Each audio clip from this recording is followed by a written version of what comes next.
Bonjour à tous, bienvenue sur The Rican Spoke. Alors aujourd'hui, on se retrouve pour faire un débriefing de la rencontre ayant opposé Manchester City au Real Madrid. Un match, un match comptant pour les quarts de finale, retour de la Ligue des Champions. Comme vous le savez si bien, le match aller s'était soldé par un 3 buts partout.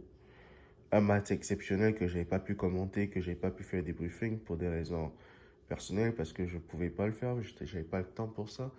Mais aujourd'hui, je m'étais dit que peu importe, là, je devrais quand même faire un débriefing, même si je suis pris comment. Je devais quand même faire un éclairci de cette rencontre, en fait, avec vous. Aujourd'hui, on avait une rencontre exceptionnelle, hein, les amis. Franchement, il ne faut pas qu'on se mente, là. On avait deux équipes qui étaient à 3 buts partout au match aller, qui avaient besoin d'un but pour se qualifier aujourd'hui, qui devaient gagner 1-0 ou 2-0 pour pouvoir se qualifier, car les buts à l'extérieur ne comptent plus. Et une équipe madrilène qui était désavantagée parce qu'elle venait jouer à City. C'était un match de tous les dangers pour elle. Le Real risquait gros et pouvait tout perdre dans cette rencontre. Mais la finalité est que le Real Madrid aujourd'hui s'est accroché. Le Real a fait le jeu. Le Real a été en défense. Le Real Madrid a joué comme l'Inter Milan de 2010 avec Mourinho. Vous vous rappelez de l'Inter de Mourinho en 2010, les gars? C'est la même chose que le Real Madrid a produit aujourd'hui. C'était ce même style de jeu. Les gars ont marqué un but. Et quand ils ont marqué, les gars se sont mis à défendre. Ils ont fait des attaques placées. Mais en première mi-temps, ils ont quand même attaqué. Et en deuxième mi-temps, dès la 52e minute, les gars, le Real n'a plus joué du tout. Le Real a installé le bus. Ils ont défendu. Mais vous savez aussi que la meilleure façon de gagner, c'est d'attaquer, comme on aime souvent dire. Mais la meilleure façon de gagner un match, c'est aussi de défendre. Et ça, on ne le souligne jamais assez. On a vu des Rodrigo qui ont défendu. On a vu un Vinicius Junior qui a défendu. On a vu un Jude Bellingham qui avait franchement été impliqué dans le travail défensif. Et tout à son honneur, les gars. On a vu une équipe de Manchester City qui a eu la possession de balles stériles.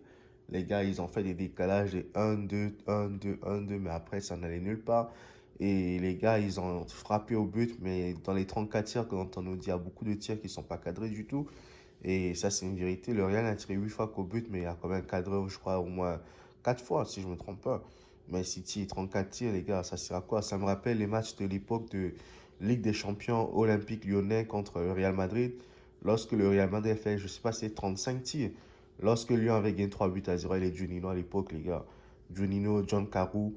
Vous vous souvenez de ce match, les gars? Le Real avait tiré 34 ou 35 fois au but, mais Lyon avait gagné 3-0. Donc, ça veut dire que les positions stériles, les frappes stériles, ça ne veut rien dire, ça ne change rien dans le football.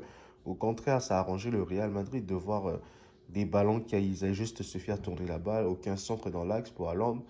Et l'une ligne qui était impériale dans ces lignes et tout. Le ligne, il a fait son match, les gars, quoi qu'on dise. Le ligne, c'est un très bon gardien. Je pense que le Real Madrid tâchera à garder l'Unine, hein, même le mettre titulaire à vie. Et Thibaut Courtois, ben, on le vend. Si possible, Thibaut Courtois peut partir du Real Madrid parce que l'Unine aujourd'hui, il fait le travail. Il est excellent, le gardien. Il ne tremble jamais. Il n'est pas dans les discours. Le type, il est serein, il est sûr de lui et il se donne dans les matchs en fait. On a besoin d'un joueur comme Nîmes au Real Madrid, les gars. On a besoin d'un gardien qui dégage la sérénité comme Nîmes. Il est froid et il est franchement exceptionnel, ce type. Franchement, c'est un très bon gardien.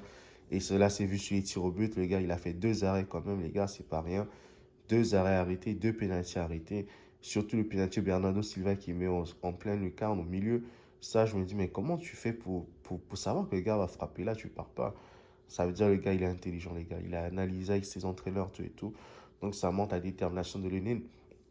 Donc, ceci étant, Rodrigo qui marque le deuxième but en 2 matchs face à City. C'est un joueur qui affectionne particulièrement Manchester City.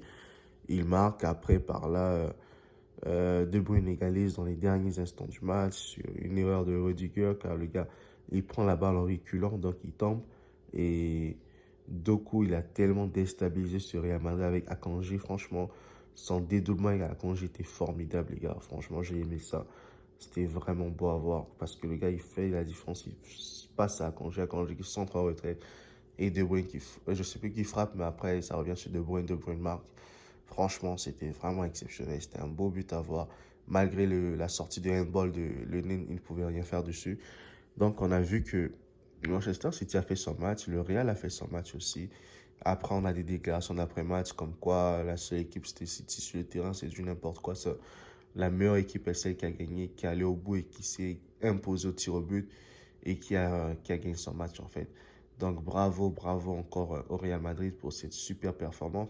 Même si les anti-Madrid vont venir nous dire que le Real n'a pas mérité sa victoire, tant pis pour eux.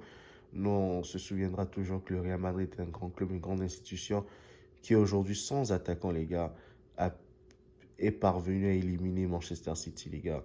Franchement, quand je vois la composition d'équipe, je vois José Lu sur le banc, je vois Arda Güler, je vois Dani Ceballos, en tout cas, des joueurs qui auraient pu apporter encore techniquement à cette équipe et quand on voit Ancelotti décider de s'en passer complètement pour pouvoir faire jouer sa défense.